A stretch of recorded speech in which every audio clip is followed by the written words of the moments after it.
Je peux chanter, je suis enfant de Dieu.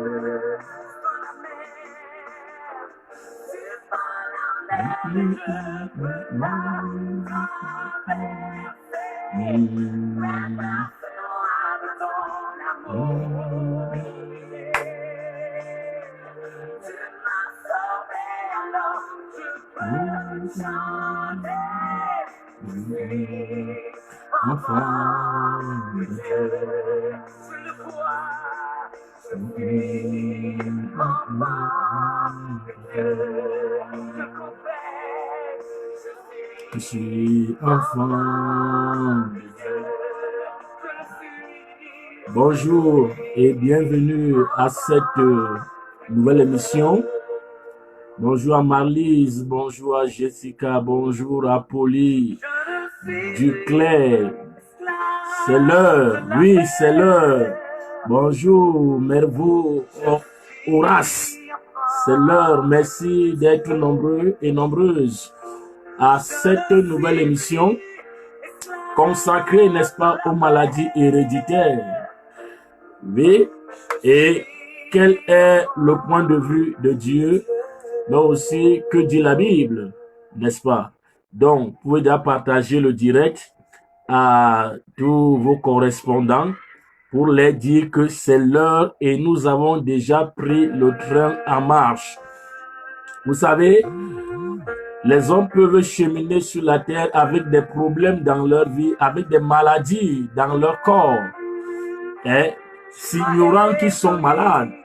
Et aujourd'hui, nous parlerons des maladies héréditaires, mais aussi quel est le point de vue de Dieu, que dit la Bible. Bonjour à Florence et merci de partager au maximum parce que nous partirons de la science à, n'est-ce pas, à la spiritualité. Quel est le point de vue de Dieu, que dit la Bible et comment se transmet, n'est-ce pas, l'hérédité, pour voir qu'en fait, même la science copie, n'est-ce pas, le regard de Dieu pour appliquer son savoir à la société. D'où encore pour nous une occasion de donner un coup de chapeau à la Bible, qui est un livre fiable, un document digne de confiance. Sentez-vous accueillis par cette belle mélodie, n'est-ce pas, qui dit « Je suis enfant de Dieu ». Et lorsqu'on le dit, n'est-ce pas, on doit être à mesure de le démontrer à la lumière des Écritures. Alors, nous allons prier le Seigneur avant d'entrer, n'est-ce pas, dans le sujet qui nous rassemble ce matin. Nous allons prier le Seigneur. Béni sois-tu, éternel, notre Père et notre Dieu, pour la grâce que tu nous accordes ce matin, Seigneur, pour parler de ta part. Merci pour le privilège que tu nous donnes de t'écouter, Seigneur, d'avoir ton point de vue, n'est-ce pas, à la lumière des Écritures. Nous voulons voir aujourd'hui des maladies héréditaires, ces maladies génétiques, mais, Seigneur mon Dieu, qui menacent l'humanité. Et nous voulons voir également la maladie qui est le commun de tous les êtres humains. Et comment toi, Seigneur, tu la vois et comment toi, tu la traites. Merci de donner la compréhension, Seigneur, l'entendement. Que toute la gloire te soit rendue au nom de Jésus. Amen. Alors, merci d'être là ce matin. Bonjour à Pat, bonjour à Florence. Alors nous voulons parler, n'est-ce pas, des maladies héréditaires, nous voulons parler, n'est-ce pas, des maladies héréditaires ou encore des maladies génétiques. Déjà, lorsque nous regardons un peu, n'est-ce pas, le mot hérédité, l'hérédité c'est quoi en fait? L'hérédité, n'est-ce pas, c'est la transmission par voie de succession d'un bien ou encore d'un titre. C'est ça l'hérédité. Donc, c'est une transmission par voie de succession. Or, quand on parle de succession, on fait allusion, n'est-ce pas, à un héritage, à quelque chose qu'une personne était détenteur, n'est-ce pas, et elle a distribué à une autre personne. Donc, l'hérédité est la transmission par voie de succession d'un bien ou encore d'un titre. L'hérédité, en même temps, est aussi la transmission des caractères d'un être vivant à ses descendants.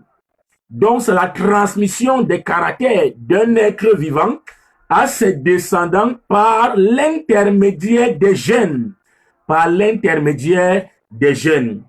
Donc, l'hérédité, en fait, est la transmission au sein d'une espèce ou d'une lignée de cellules des caractéristiques, n'est-ce pas, d'une génération à la suivante.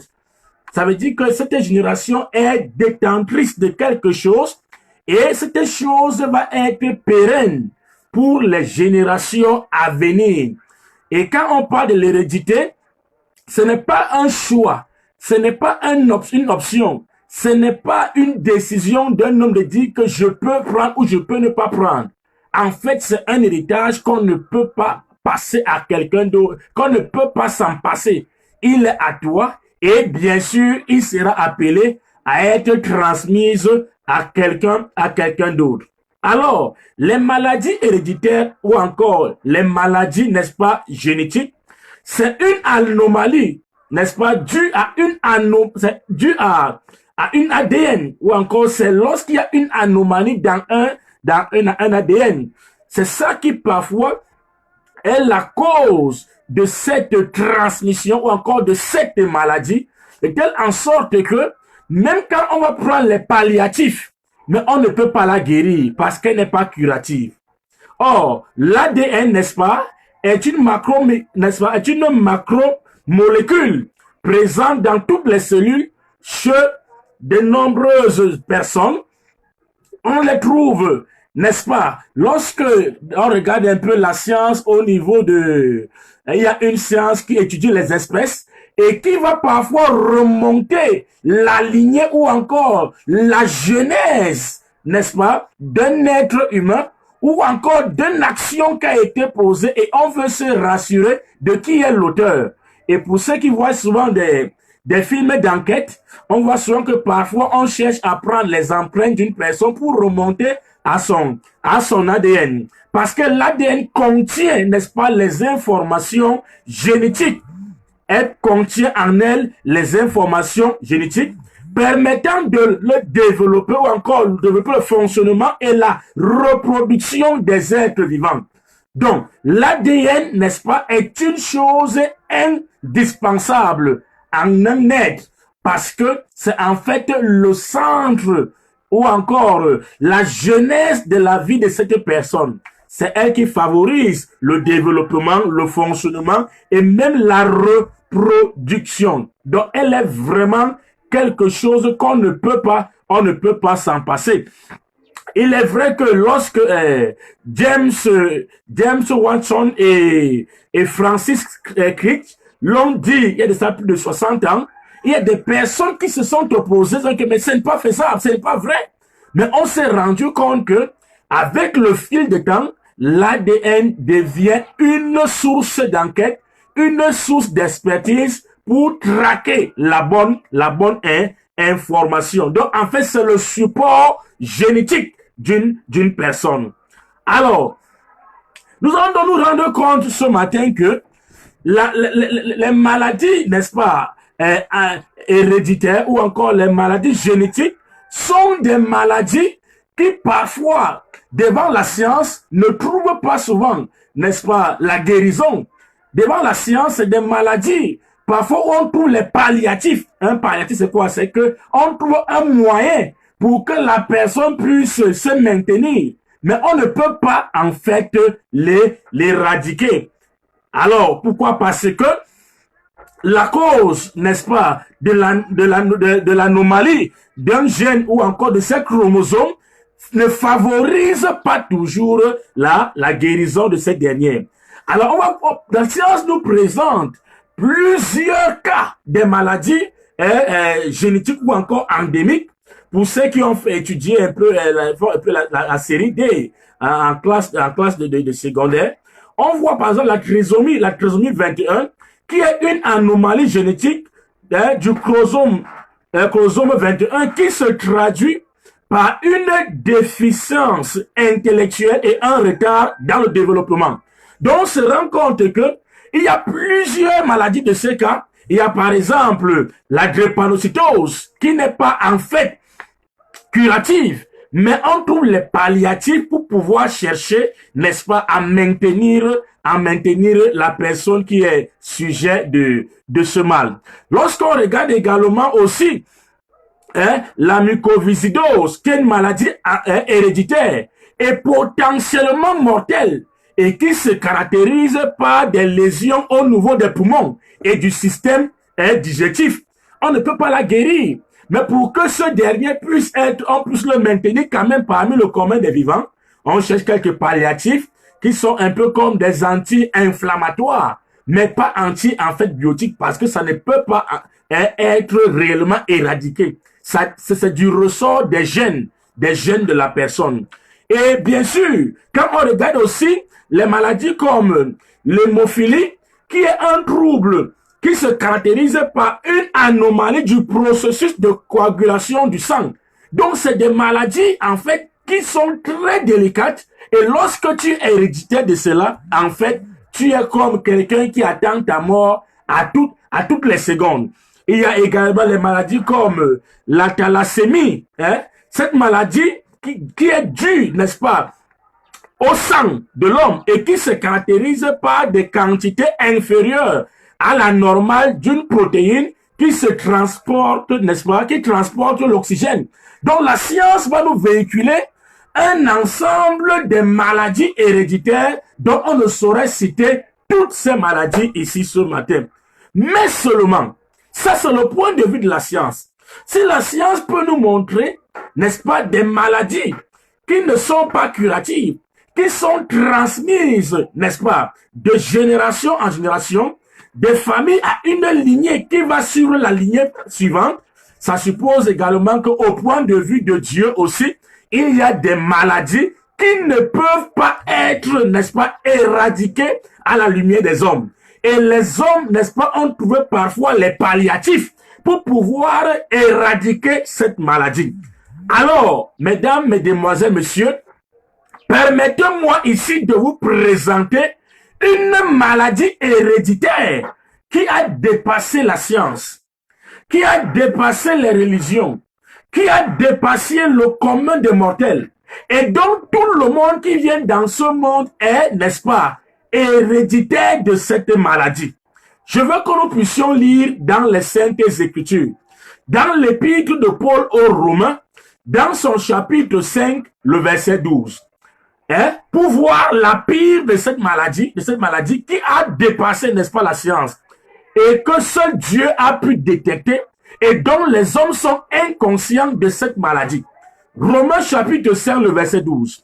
La Bible dit, c'est pourquoi, comme par un seul homme, le péché est entré dans le monde, et par le péché, la mort, qu'ainsi le péché, qu'ainsi la mort s'est étendue sur tous les hommes, parce que tous ont péché.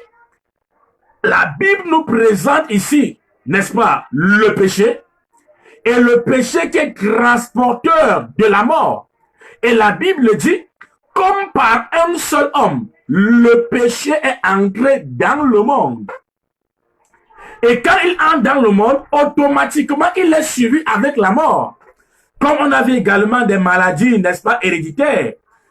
Lorsqu'elle est en toi, en fait, c'est que ton arrêt de mort est calé à tout moment. Malgré les palliatifs qu'on peut te donner, à tout moment, tu peux être extirpé. Or, le péché aussi est accompagné de la mort. Et la mort qu'elle accompagne le péché s'appelle la mort spirituelle. Et la Bible dit, tous ont péché. Donc il se peut que lorsque Adam, le premier homme, n'est-ce pas, a désobéi à Dieu, automatiquement, il a été héritier ou encore il a porté en lui une maladie. Et cette maladie devient, n'est-ce pas, transmissible à tous les hommes qui sont issus d'Adam. Et cette maladie, n'est-ce pas, c'est la maladie de la mort spirituelle causée par le péché d'Adam. Or, il y a donc les hommes qui peuvent être dans ce monde, allant dans une congrégation religieuse, faisant beaucoup de bonnes œuvres, priant Dieu continuellement, mais s'ils ne sont pas conscients, n'est-ce pas, de cette maladie que Dieu lui voit. Tu sais, tu peux avoir une maladie héréditaire physique, tu meurs, mais si, en fait, la maladie spirituelle n'a pas été guérie, en fait, tu vas aller en enfer et être encore souffrant toute ta vie. Mais si c'est que tu as la maladie physique qui est héréditaire issue par tes parents et que tu l'es arrivé de pouvoir t'en débarrasser de la maladie spirituelle, celle dont tous les hommes ont hérité depuis Adam, malgré, n'est-ce pas, malgré ta mort physique, tu auras quand même le bénéfice d'être au repos éternel auprès de Dieu. Donc la Bible nous fait comprendre dans Romains 5:12 que c'est pourquoi, comme par un seul homme, le péché est entré dans le monde. Et par le péché, la mort. Donc Adam introduit le péché dans le monde. Adam introduit le péché. Et quand le péché est introduit, automatiquement la mort sur le péché, en tant que, n'est-ce pas, l'aiguillon qui donne la force au péché. Très important. Il est donc très important de comprendre que ce n'est pas seulement resté chez Adam, mais la Bible dit car tous ont péché en Adam. Ça veut dire que la transmission de ces gènes spirituels du péché, parce que le péché spirituel est transmis depuis Adam et tous ceux qui descendent d'Adam. Je ne sais donc pas si toi tu es descendu de quoi. Tu es descendu d'un singe, tu es descendu d'une chèvre, je ne pense pas. Je sais une chose, c'est que tous les hommes sont issus d'un seul sang. Et là, je vais convoquer Actes chapitre 17, le verset 26. Actes chapitre 17, le verset 26 nous montre que sur la terre, tous les hommes viennent déjà étant contaminés. Oui, sur la terre, tous les hommes viennent déjà étant contaminés. Or, Acte 17, 26 va nous dire, il a fait que tous les hommes sortis d'un seul sang. Donc la Bible dit que tous les hommes sont sortis d'un seul sang. Qu'importe la diversité des races, de couleurs de peau, pour Dieu, tous les hommes sont issus d'un seul sang. Et c'est encore une preuve parce que il n'y a pas quelqu'un qui a un sang vert, ou encore un sang jaune, ou encore un sang noir. Malgré la peau et la diversité sur les couleurs de peau, tous les hommes ont un sang rouge. Et la Bible dit que nous sommes issus d'un seul sang. Or, c'est le sang de qui véhicule dans tous les corps des hommes qui sont sur la terre? C'est le sang d'Adam. Or, comment a été le sang d'Adam? La Bible dit que Adam a péché et son sang a été pollué. Son sang porte en lui certains germes spirituels. Or, l'âme n'est pas physique. L'âme est invisible. On ne peut pas voir l'âme avec les yeux. Et c'est cette âme d'Adam qui va reproduire toutes les races des hommes. Or, l'âme d'Adam est déjà contaminée par le péché. Et c'est pourquoi personne dans ce monde ne peut, n'est-ce pas, se dissocier de cet héritage. Donc chacun est héritier, n'est-ce pas, de cette maladie. Elle est une maladie héréditaire. Elle poursuit tout le monde, sans dépendre de ta volonté, sans consulter ton concours, sans demander ton conseil, lorsque tu viens dans ce monde-ci, tu es déjà pollué au devant de Dieu. Et la Bible nous montre que c'est depuis la conception donc, de l'homme, donc depuis que tu es conçu, tu as été marqué, n'est-ce pas, par cette maladie héréditaire, par le péché. Et le psaume 51, le verset 7 nous dit, voici, je suis né dans l'iniquité et ma mère m'a conçu dans le péché. Il dit, je suis né dans l'iniquité et ma mère m'a conçu dans le péché. Donc on se rend donc compte que le péché originaire, n'est-ce pas, est un poison. Et les hommes veulent trouver les palliatifs pour s'empêcher de pouvoir, pour éradiquer ce mal qui tire sa genèse depuis les temps anciens. Mais est-ce que donc la confession peut enlever ça? C'est impossible. Est-ce que les prières peuvent enlever ça? C'est impossible. Mais comment donc l'homme peut se débarrasser de cette maladie? Or, si tu avais été conscient que tant que tu es sur cette terre, tu es détenteur, détentrice, n'est-ce pas, d'une maladie héréditaire dont la science n'est même pas au courant. La science liste cette maladie qu'elle a découverte, mais il y a une là qui est plus vieille que la science, le péché originaire. Le péché d'Adam, la sémence du péché, elle a contaminé tous les hommes. La sémence du péché. La sémence du péché a contaminé tous les hommes. Et c'est pourquoi David dit, je suis né dans l'iniquité et ma mère m'a conçu dans le péché. Comment donc est-ce que tu t'es en débarrassé de cette maladie? Plusieurs cours, n'est-ce pas, vers les médecins, lorsqu'ils se rendent compte qu'ils sont souffrants. Et lorsque, n'est-ce pas, le médecin, après avoir fait les examens sur son plan de santé, a pu trouver le genre de maladie dont il est sujet, cette personne va mettre tous les moyens en jeu parce qu'il a l'instinct de survie pour pouvoir trouver des palliatifs ou encore pour trouver les moyens pour guérir. Maintenant, Dieu te fait comprendre que ça, c'est les hommes. Mais lui, Dieu te dit que tu es détentrice ou encore détenteur d'une maladie, d'une plaie, n'est-ce pas? Tu es détentrice d'une maladie que tu as héritée depuis Adam. Comment est-ce que donc tu fais pour t'en débarrasser? Parce que si tu meurs avec cette maladie, pour Dieu, c'est qu'il va t'envoyer en enfer. Parce que le salaire du péché, c'est la mort. Et comme ce péché est attaché à ton âme, donc ça dit que ton âme va aller en enfer à cause de ce mal, à cause de ce péché. Et la question donc se pose, comment est-ce que tu as fait pour te débarrasser de cette maladie, cette maladie que tu as héritée depuis Adam? Elle n'a rien à voir avec le paludisme. Elle est au-dessus du cancer. Elle est au-dessus des kystes. Elle est au-dessus, n'est-ce pas, de coronavirus. Elle est au-dessus de Ebola. Elle est au-dessus de la grippe aviaire. Elle est au-dessus, n'est-ce pas, de toute autre maladie que la science peut citer. Le péché est un poison. Et un poison qui conduit en enfer. Alors, si donc il y a un seul péché en toi, tu peux te rendre compte que tu es un potentiel malade. Laisse-moi te le dire à la lumière des Écritures. Et il est très important que tu trouves le meilleur médicament pour pouvoir l'éradiquer. Mais malheureusement, les hommes ont trouvé les palliatifs pour pouvoir, n'est-ce pas, faire semblant de s'en débarrasser. Non, une maladie héréditaire ne peut pas être éradiquée. C'est-à-dire que c'est un bien, c'est une chose que tu as reçue et que tu as appelé à transmettre même involontairement. Ça, c'est clair. Et c'est comme ça le péché. Alors, demain, par la grâce de Dieu, nous allons essayer de voir quelques palliatifs, n'est-ce pas?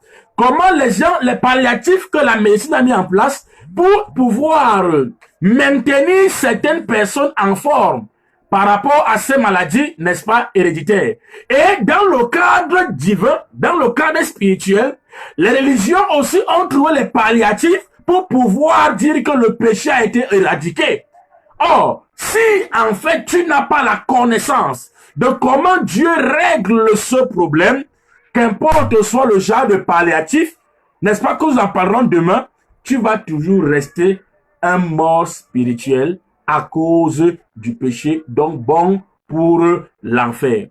Alors, bien-aimés dans le Seigneur, il est donc très important pour nous de savoir que l'hérédité, c'est la transmission par voie de succession d'un bien ou d'un titre. Ainsi, le péché a été transmis par voie de succession. Il a été transmis par un seul homme. Et ce péché, n'est-ce pas, est dans les gènes des hommes. Ce péché, n'est-ce pas, il est même déjà depuis ta conception. Alors, la confession des péchés ne peut pas le régler. Les bonnes œuvres ne peuvent pas le régler. Alors, il faut donc que tu puisses savoir comment est-ce que Dieu éradique, n'est-ce pas, cette maladie est héréditaire. Parce que si elle n'est pas réglée dans ce monde-ci, après la mort, ça sera trop tard. Le purgatoire ne peut pas le régler. C'est les inventions des hommes. Donner sa vie à Jésus ne peut pas le régler. Ce sont les moyens des hommes. Mais il faut que tu puisses savoir comment est-ce que Dieu règle les problèmes de l'hérédité. Merci d'avoir été des nôtres ce matin.